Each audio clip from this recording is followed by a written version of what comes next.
Alright guys, so I think we're live now. Okay.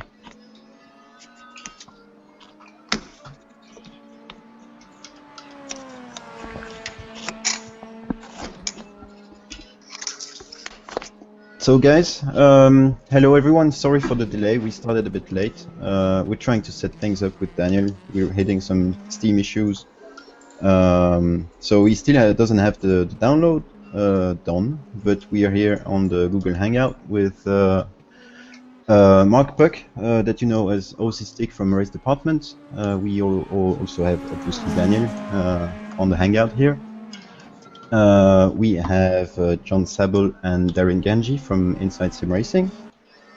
We have Gamer Muscle joining us, and we have Rim Breeze from the simracing.com.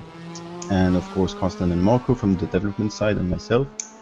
So while I will be trying to set up things for Daniel through remote connection, the guys will just be able to take the microphone and explain to you what went on this update. So guys, it's up to you now. I don't know what who wants to start. Maybe Carsten and Marco, you want to explain a little bit? Yeah. Can quickly go over the update. The main part of the update was to make the car better at under high loads, high speed, high downforce situations. So a lot of the work went into the tires, so it doesn't wash out as much as it did before. Suspension was reworked for that. The dampers readjusted to match this, but also make the damper range more match better to the large spring rate range we have. So basically, the focus for this update was to make it the car more pointy, more responsive, and just better under high loads. And when was this update made? Already after the last time I drove, right? Yeah, it was after the last time. That would do. So end of September, I think. Okay. And yeah, also, I mean, a small adjustment to the downforce or the aerodynamic side of things, where we before had 1 to 15 in wing setting, we now have 5 to 20 degrees, like you run in DTM, with the exception of nose. Yeah, that's good. But the maximum downforce you can achieve is the same as before. Yeah. Distribution is, it's the same.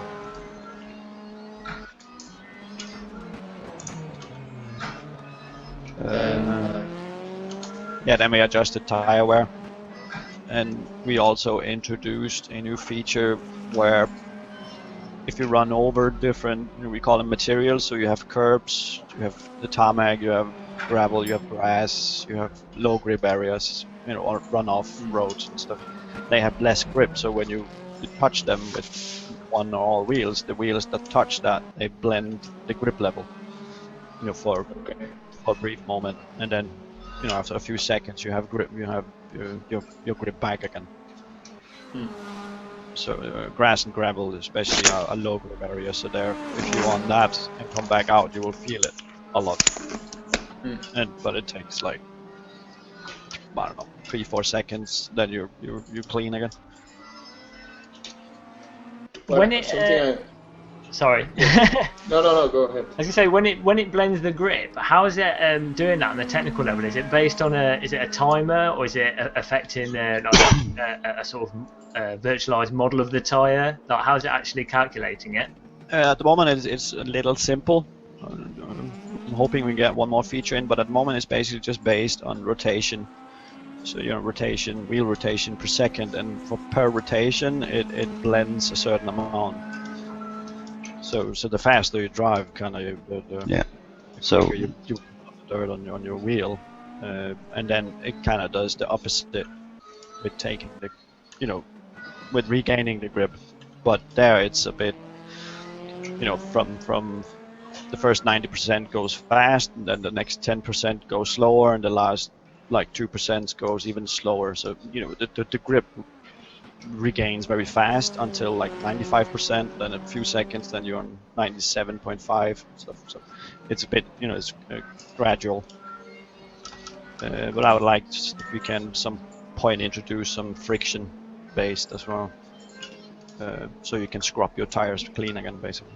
Yeah, that was actually my question. If we were able somehow to scrub them clean.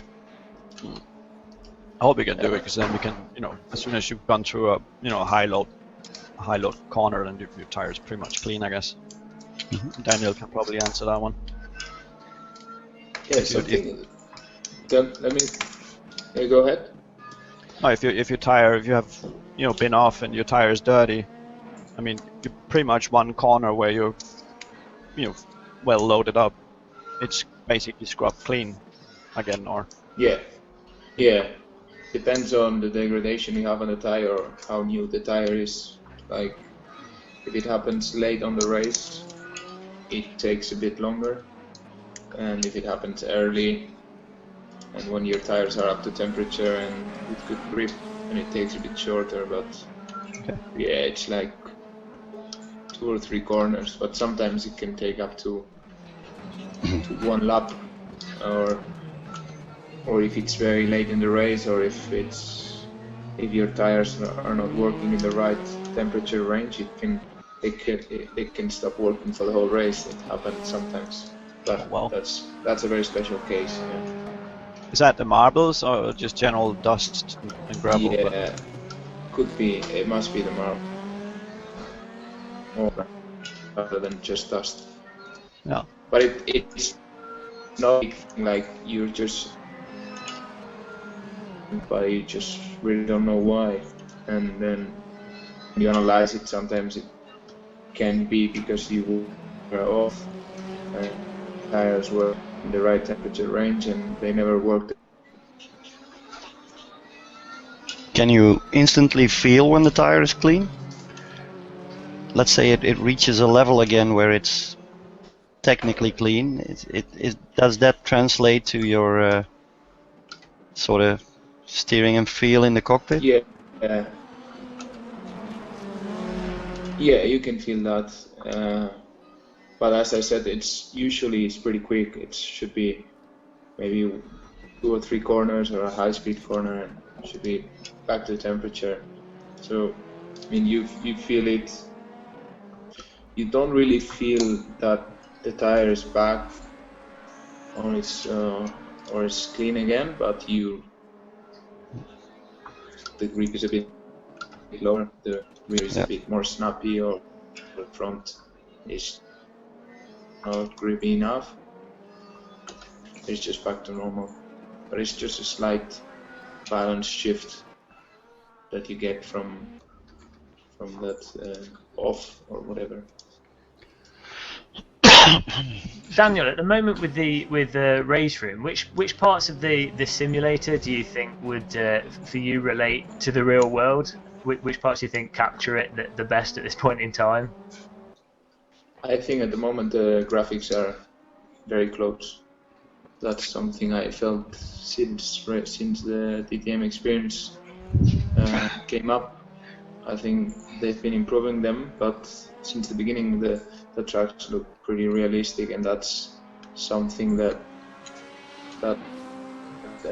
for me is very important, because I don't think you will never be able to translate exactly what happens in the car, and mainly because you will never be able to translate the adrenaline that driving a car gives you, because you know that in simulator you're not gonna crash, or you're not gonna hurt yourself, or you're not gonna destroy anything. So the closer you make it by graphic wise or by what you see while driving, that's really important, I think, and that's where I think the game is really close at the moment. From driving, I think it's not far away. Like I said the last time, if I remember well, I think the traction was very strong, and steering was not reactive enough in the beginning, but I don't know if it was due to my steering wheel. But yeah, that's basically what I feel.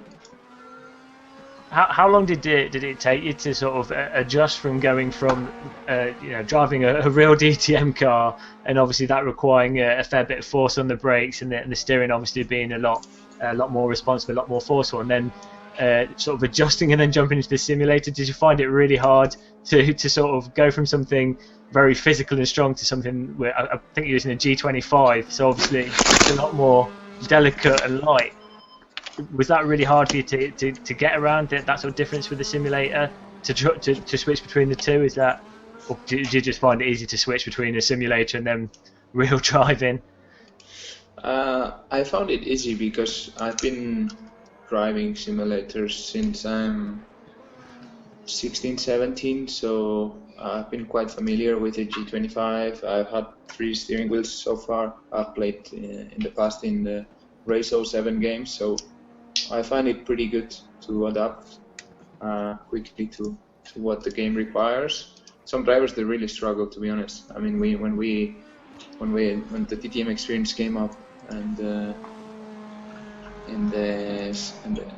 we were some DTM drivers trying it, I was always one of the fastest, and I think Bruno as well, because both of us had some experience in the past, and some guys that never drove, they really struggled, because the fact that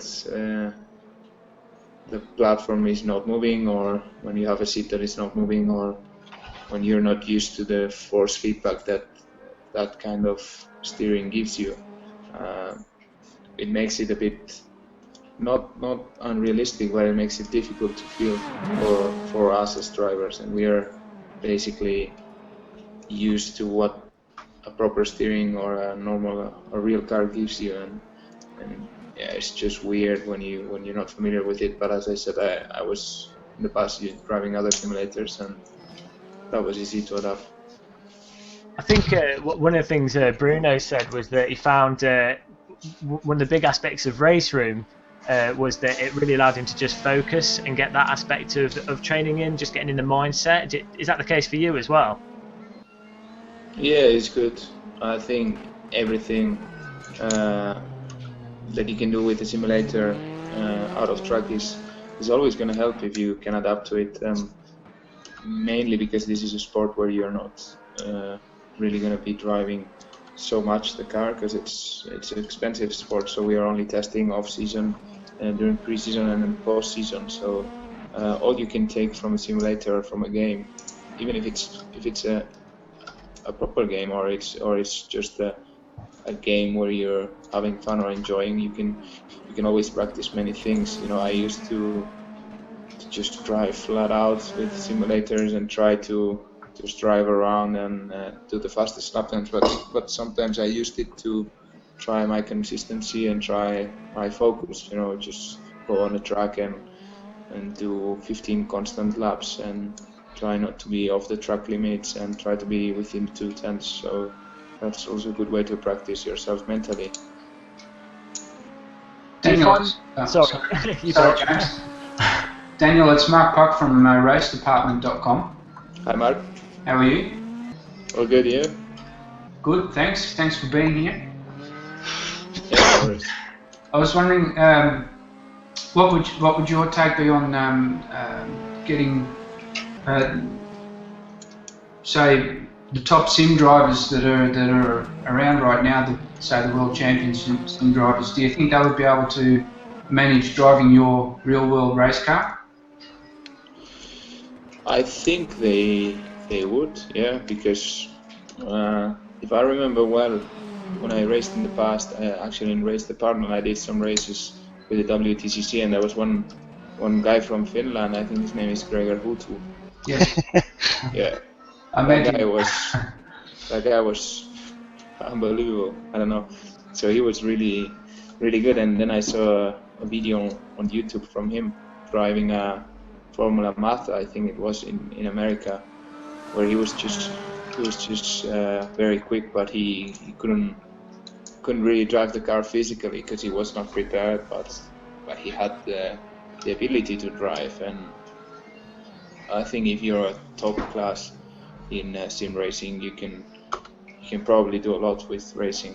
And we've seen this with PlayStation, what they did with Nissan. They brought some guys from the sim world into racing, and I've met some of the guys in GT, and I've seen them driving, and it's very impressive. I think it's another way to go through. You know, nowadays it's a very expensive sport, and already starting with karting, you're pretty much seeing crazy amounts of money to get a seat in a go-kart and to race in Europe in an international level. And you know, this is a way to find also your way up, but you cannot really say that if you're a top sim driver you will be a top racing driver, but for a few will get a chance.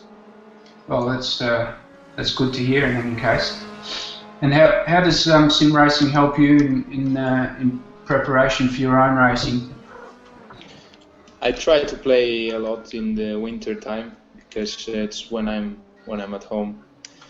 For example, this year from April till now I haven't been able to drive a lot because I was never home, or I was not able to do that much because of other commitments. But off season, when you're like 3 or 4 months without driving, it really helps because you can, you know, just keep the rhythm and try to go around some of the DTM tracks. And it's also good fun, you know, to play against proper sim drivers and try to beat them in the leaderboards in every track. And I think it's good fun. It's not only a way of practicing, but it's also about a way of enjoying the off season. Sure. And what's your favorite? Do you have a favorite track combo, a track car combo? Other than DTM? Well, I really like Macau, even like on a real life, and also on sim racing, because I think the graphics are really close.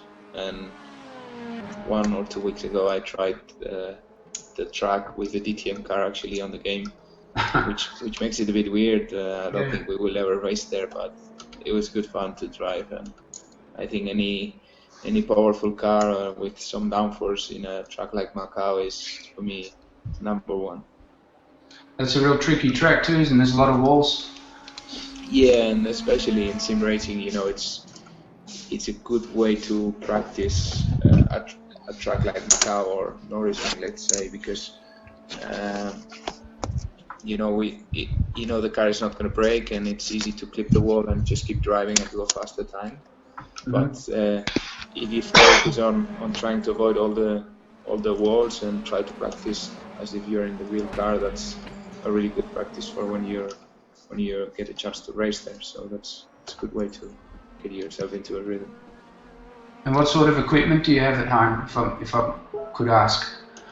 You mean for driving? Sim racing equipment. What do you use? I got everything from RaceRoom. It's a G27 so it's the Logitech one, and then the seat is everything what they had. So it's just quite basic. I think I've seen some crazy setups from guys in the past where they share their cockpits, let's say, and that's pretty interesting to see. You know, I haven't got to the point of getting that crazy about a proper cockpit, but you know, who knows, maybe one day. And have you tried motion simulators at all? Motion simulators? Yeah.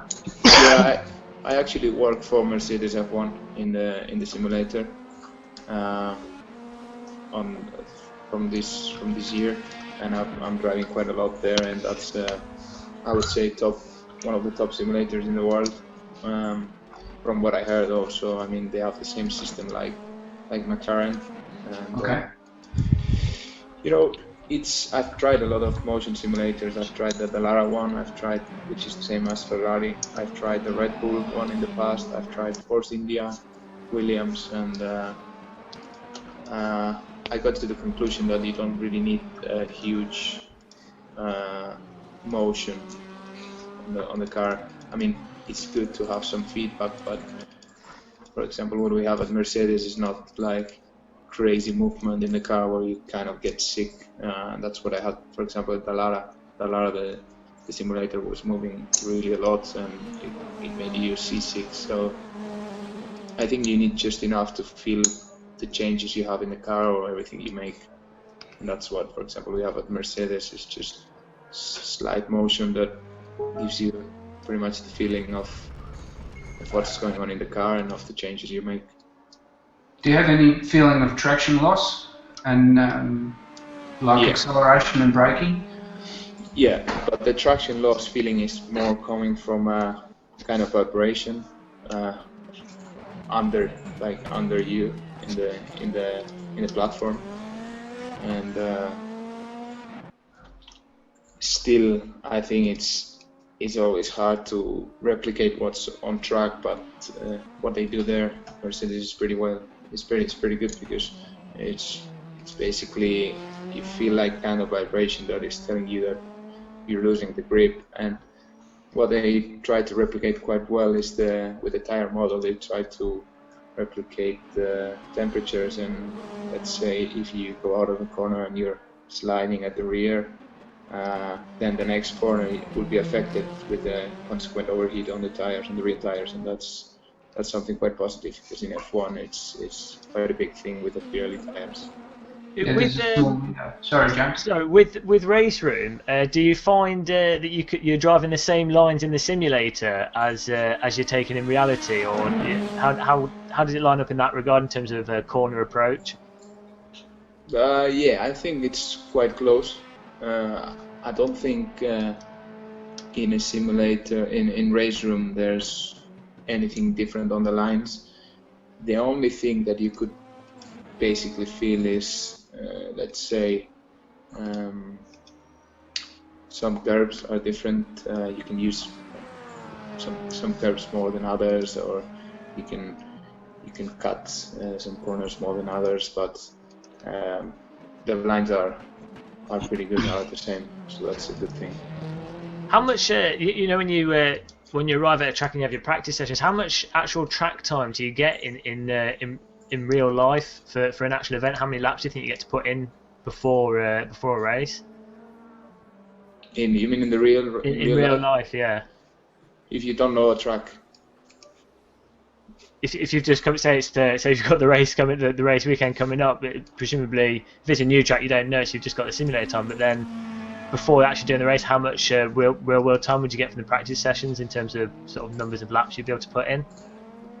Well, we have 2 sessions of 45 minutes, and basically you need one session to really get up to speed, but could be as well. It depends on the track load. Let's say Moscow Raceway, that was a new track in 2013, but it was only a 1-minute track because we did the short version. So basically, in 5 or 6 laps, you already know pretty well everything, but you just need to get your braking points right, and the rest is just coming. I mean, we are studying everything quite a lot. We do a track walk before the race weekend, so we really know. We don't really go out on track completely blind, so we just. I mean, it's when you're a racing driver, you need to adapt quite quickly to that. If you need, let's say, 1 or 2 days to learn a track, that's really too much. So we have to adapt quick.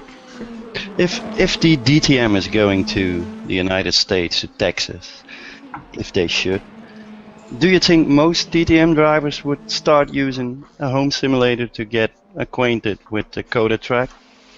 Because I can imagine they didn't all have track time on that circuit. Yeah, I think they will not necessarily do, because nobody or not many have done it in the past, but the ones we know about the games, we know about the simulators, we know about the reality or about how close the tracks are, we will use them for sure. Yeah. If that's my case, I will basically, I will absolutely use it, because it's always going to help. Yeah, I would imagine it sort of helps when you have a mind map of the track before even being there. Yeah, And of course. I think it's, if you have a clear idea of course it's different when you arrive to the track, you see different bumps, you see different places around the track, you see a different atmosphere basically, but at least you know which way it goes, so it's always gonna help.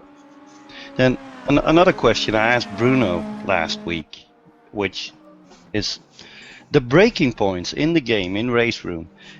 Do they relate to your braking points on the real tracks? That's an interesting question. I don't remember perfectly, to be honest, but I think they are quite close.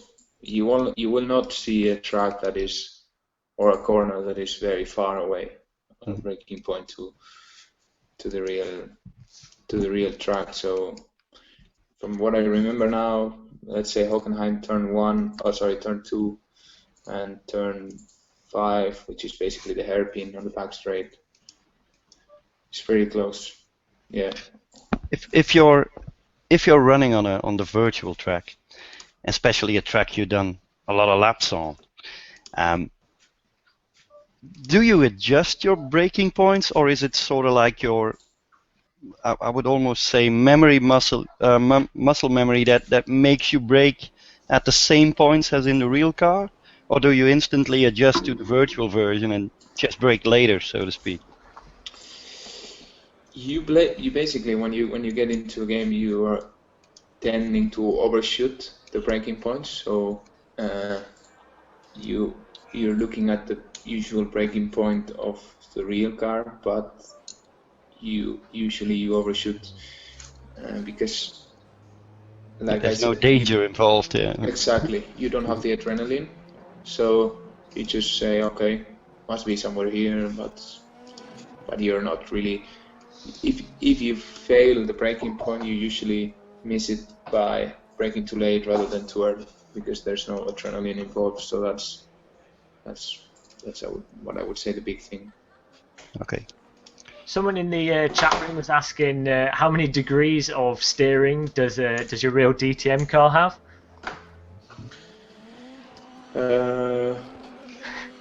Making you think there. Around It turns. 250. And is that up to the how much freedom do the drivers have in terms of the steering calibration, in terms of the lock and the sensitivity? Is it completely up to you, or is it limited? You can change it, but the only limitation is that at some point the tire is basically touching the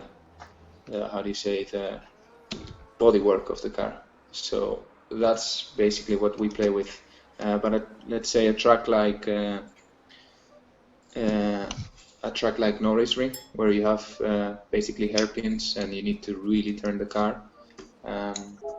We play a lot with the steering rack, with the rack stop, and we basically change it up to the limit where we think it's going to be enough. But we can also see on the tire if there is some damage on the tire from some touching from the bodywork, and then we need to adjust it. But yeah, the only track where I think we change it basically is RaceRoom. Do the different drivers have their different preferences then, or I mean, do you tend to drive with a very sensitive car? Or do you like it? We basically all run with quite a standard version, let's say, but the preference is more for, like I said, tracks like RaceRoom, and also let's say for the pit stops. Some tracks we have a very short pit lane, and between pit stands there is a very small space. So basically, to turn the car completely to get into the right position is hard. It's hard to manage. So you need a bit more turning, but that's also based on preference. I don't have any preference, to be honest, on with tracks. With tracks like a Nürburgring, do you find yourself when you're driving it in real life, looking, especially on the T1, looking right into the inside of the corner, into the barrier, And obviously in the simulator, you know, there's no, unless you're using a virtual reality headset, there's no looking into corners. So do you find that really difficult, not having that freedom? It is, but you get used to it. Since I joined DTM, I think visibility in the car is always quite difficult. For example, that's something I would add to sim racing. Like I only have one monitor, so the screen is not so big, and I tend to use the camera where you have the bonnet in front and not the inside camera, because the visibility is quite low when I play with the inside camera, because the screen is quite low. But when you have 3 screens, it's probably much better to play with the inside camera. It makes it more realistic. But have you had a chance to try any of the virtual reality headsets? That was my question. Okay. What? Have you had a What's it chance? again? Have you had a chance to try any of the virtual reality headsets, such as the Oculus Rift or the HTC Vive by Valve? No, actually not. You're in for a treat. Although you've got the real car to jump into, so maybe it'll be underwhelming for you. Okay. I don't know. I reckon you'd like it. Yeah, I'm sure. Guys, I'm happy to say that I fixed the computer for Daniel, so you can jump in and drive, Daniel. Okay. I don't have a lot of time, JF, but Okay. what Then let's time? make the most. Well, I'm not sure. What time is it? It's 9:15. Yeah. Okay. Yeah, I'll do. I can do a few laps. Let me just go there. If And I you think could, we lost your. I think we lost your camera. Oh. is there a way to skip the server session straight into a race? I mean, the best if Daniel can only do a few laps, then the best is probably to do a few practice laps, so that we can have some feedback on the driving. Maybe Daniel could show us the proper lines around the track. We'll follow behind him. Yeah. What do you think, Daniel? Sorry. You reckon you could show us the proper lines around the track? No, I'm not good enough for that. At least talk us around and tell us where we should be braking and turning in. Okay. Hopefully So I Daniel, don't- when you start the game, go in multiplayer straight, and then you have a Hockenheim server. Hopefully I don't run out of battery in the phone. I'm Okay. a bit of a rookie of these things, and it's actually 7%. Since everything that could go wrong did go wrong already, so Cannot get any worse, okay. or maybe it will. So multiplayer, Yes, and then you have a Hockenheim server. yeah.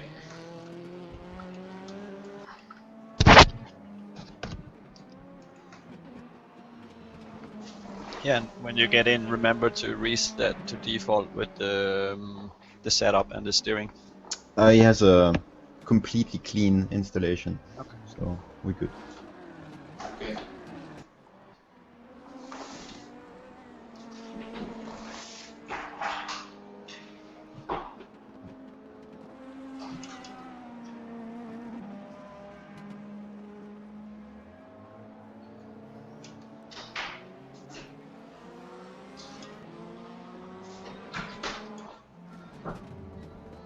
So I just go ahead and drive, huh? Yeah.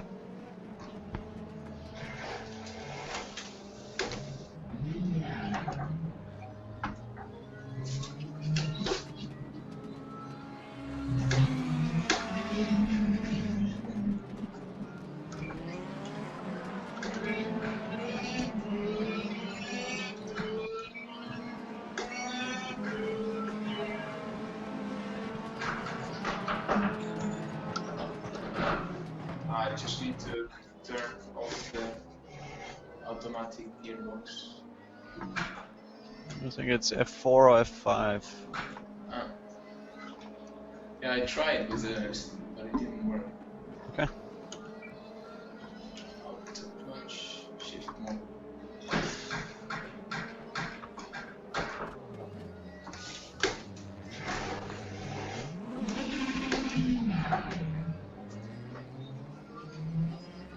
The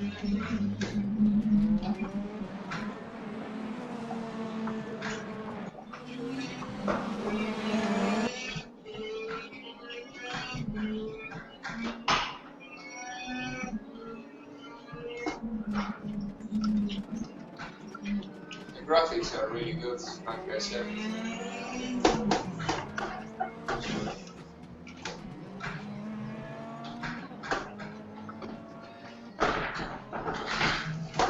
Where do you normally brake in for the first right one? Let me just, we're gonna find out and see. But coming for this hairpin here, we usually brake around 150, 140.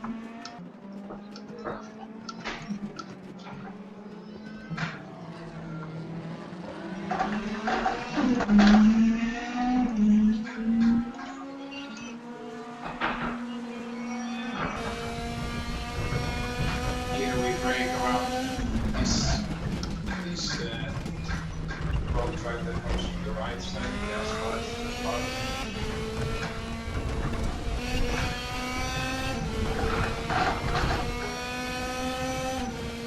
Here there's not much brake.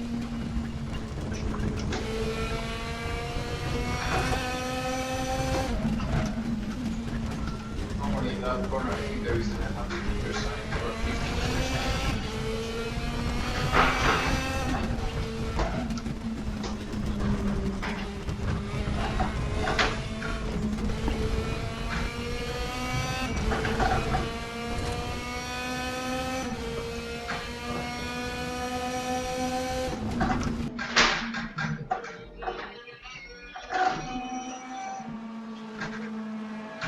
Here we brake near 100, but usually the reference is a bump, which is not in the game, I think.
In real life, if you hit the curbing on the inside, does it have a tendency to rotate the car, or can you get away with it?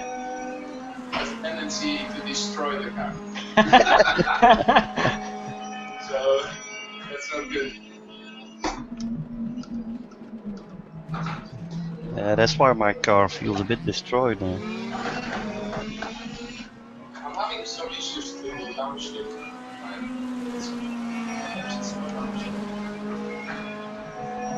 Yeah, there's a downshift prevention in.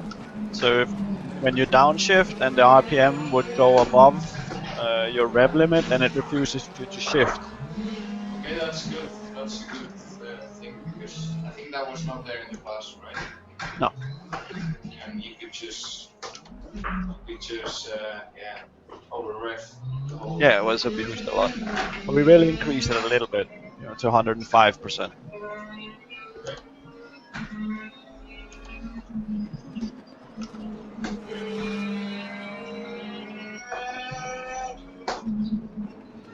So that's, in the case of DTM, that's 400 RPM more.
Daniel. Is Daniel there? Yeah. No, I believe he's gone. That's probably his battery that ran out of juice on his phone, Hey, like he said. JF, Yes, is there automatic DRS in this game or what? there is DRS, but I believe this is isn't this the qualifying session? No, it's practice. So you should be able, if you mapped the key to DRS, you should be able to trigger it anytime. But when DRS is on or engaged, it's green, right? On the Motec, yeah, on the HUD, it should appear in red actually when it's active. Or you just look back and you look at your It's wing. green when you can use it, and red when you have pushed it, and grey if you can't use it, I think. Say again, it's red when you can use it. It's green when you can push it. It's Yeah. red when it's enabled. You know, when you have pushed it, and grey if you can't use it. I think that's. All right, so it's confirmed in the chat. His phone battery Yeah, died. so it's flashed up on the screen. Finish this and call you from. Okay.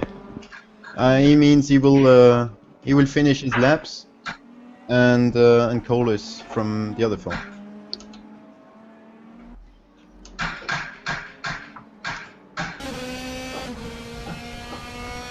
Just to get it straight, to say I'm on the long straight after the crossing the start finish line.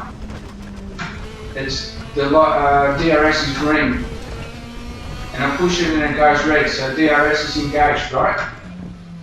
It turns red when it's engaged, and you should hear the sound sample. And then it disengages automatically when you brake. Once you lift the throttle or apply some braking, then it engages. Yes. I mean, both lifting the throttle or braking. Why is it me? Okay.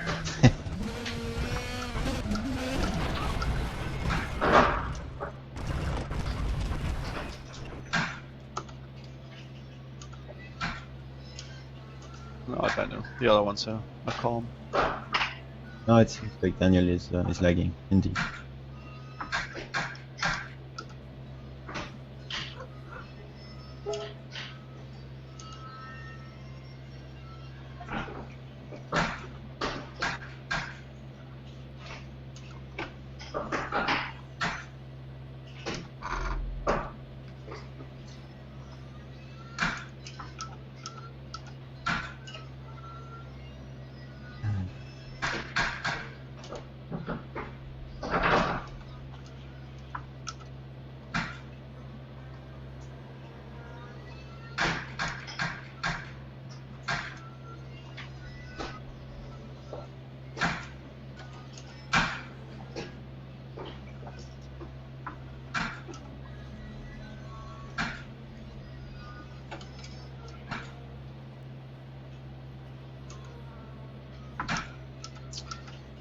While we wait for this, I mean, there are some questions on Twitch about the release of DTM 2015. I can maybe say already that we're looking into patching and releasing next week.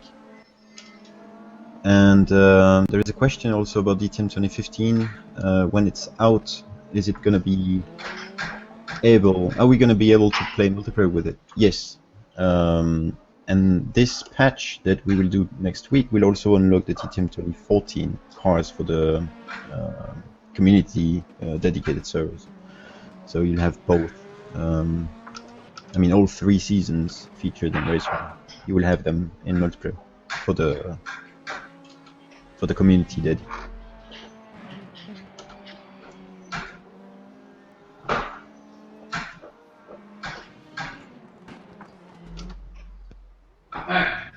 Yeah. Got kicked out. No. End of the session.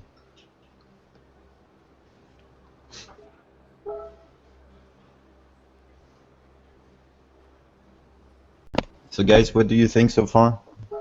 After having driven a bit? Jimmy? I think it's pretty cool, except my G27 doesn't really give much feeling when I've got it all turned down to not make any noise. Oh, Daniel, you're back? Yeah. Can you hear me? Okay. Yes. So I liked quite a lot the feeling, to be honest. Even though I'm spinning like a rookie, but the thing from the over revs, it's pretty good.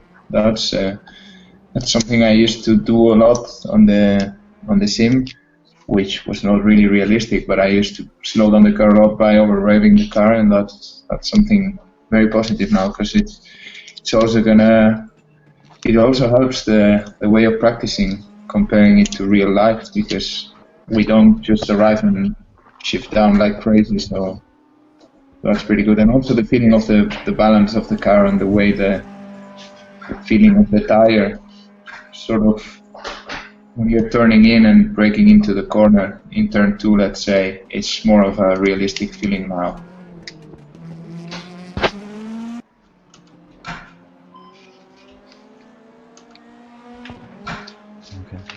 That is very good. I found it took a few laps to sort of get the feel of the car a bit, but once you've done a few laps, it really becomes enjoyable. You actually start to literally feel what the car is going to do when you over brake it, or when you turn in too soon. You know what would be good to do this session in Hockenheim again after the race, because this weekend we're racing there and I will basically get a feeling, and I think would be interesting to do like a back-to-back test. Yeah, but after the Hockenheim season finale, I mean, this DTM 2015 cars they will be released to the public in the game. So what we can do is a public multiplayer race. Yeah, and sure. We can stream that one with you on it. Yeah. And get the feedback from after some intensive driving. I mean, right now you don't have the time. To spend a lot of to do a lot of laps. But after the is over. Yeah, we've been a bit unlucky with with the timing, but I think I don't need any more downloads now. Huh? No, you're good. Yeah. Anyway, tomorrow I have some time as well during the day. I will be practicing, so I don't know if you want to do anything, but yeah, we can. I mean, you can maybe drive and then send us more detailed feedback if you do have some. Yeah. Okay. I don't know if you guys have last questions for Daniel, because we will have to wrap this up and release him because he has to go. I have a quick question, Daniel. Do you get a chance during the off season to do much sim racing? Yeah, usually December, January is a very good time where I'm basically quite free to do whatever I want. So I do have time. And another one, or another quick one is, a DTM car is basically an open wheeler with a body on it, from a technical point of view, that is. You, with your experience in open wheelers, do you think it really feels the same as an open wheeler? No, mainly because of the weight, and because of the visibility you get in the car. And when you're sitting in the car in the DTM, you don't see the front wheels, and that's the big thing from an open wheeler. Oh, yeah. Seeing the wheels and seeing the tires, feeling the air, let's say.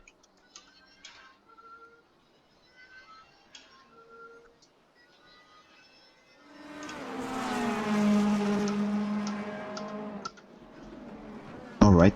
Well, any other question from you guys? I guess that's enough. Yeah, none here. Just want to say thank you, Daniel, for your time, and to the guys at RaceRoom for putting this together. Really appreciate it. Yeah, that goes for all of us, I guess. Thanks for turning up. No worries. Good fun. And Yeah, people like- on Twitch that are watching are saying good luck and best wishes for the last race of the season, Daniel. Ah, cool. Thank you. I will need some. Well, with all this practice, it should work. They say kick some ass. Yeah, I will. I will do my best. I think it will rain, so that's a good thing. Okay. Do you like driving in the rain, by the way? Yeah, I really like it, and it also spices things up. So that's a good thing for DTM. I think it makes it enjoyable. And the top speeds are more or less the same, aren't they, in the wet? A bit less, but I think the DTM is a pretty good car to drive in the wet, and especially Mercedes. We've been very strong in the wet in the past, so that's also quite an incentive for us. And do you have, I know you have to go, just a quick question about the car setup. Do you have, when it's in the wet, do you have the car set to a softer suspension setting than in the dry, or are they both the same? Usually not that much. I mean, it's a fully wet weekend, then you do adjust some things, but the main thing is ride heights because of aquaplaning, depending on how much water there is on track, and then basically adjusting the tire pressures. The main thing in the wet, what I realized, what I learned in the past, is making the tire work, and that's mandatory. If you make the tire work, it doesn't really matter the balance that much. And do you prefer oversteer or understeer in the car? I'm kind of an understeery guy. Okay. I don't mind understeer. So you don't like fish carrying all over the place? Yeah. No drifting? Yeah, I like drifting, but I like an understeery car. Okay, cool. Thanks for answering those questions for me. Yeah, no worries. All right. Well, time to wrap this up then. Thanks for tonight, and let's see if you have some more feedback tomorrow that you can send it before Okay. the release, which like you said, is targeted next week. So all right. Thanks everyone. Okay. Thanks for watching, guys. Yeah, thank you. It was good fun as always. Yep, see you next time you do one in the future sometime. All right. Well, see you all. See you guys. See ya. Yeah, bye.